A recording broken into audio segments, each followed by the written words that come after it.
masarap. Manyaman maragol. Guys, mabisa itong niluluto ni Inday na to, no? Ang gatang.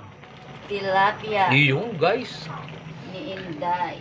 Hay muna daw, Inday. Tilapia ni Inday? Mukhang tilapia nga ni Inday yung guys. Sabay meron kang sausawang ganito, oh. Ay, naku, ewan ko lang. Meron siyang talong, petsay. Sarap niyan, guys. Konting iga pa, no? Konting iga pa yun. Konting iga pa. Pabor na ba kayo sa food trip na yan, guys? Dapat dyan kasi nilagay mo muna yung ano, sa bagay, maiiga naman yan, eh. Yung tangkay muna sa ilalim, doon nakikita ko sa kanila, eh. Yan, no? Bison yan.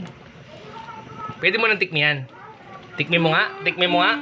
Talagang mabisa. Ikaw?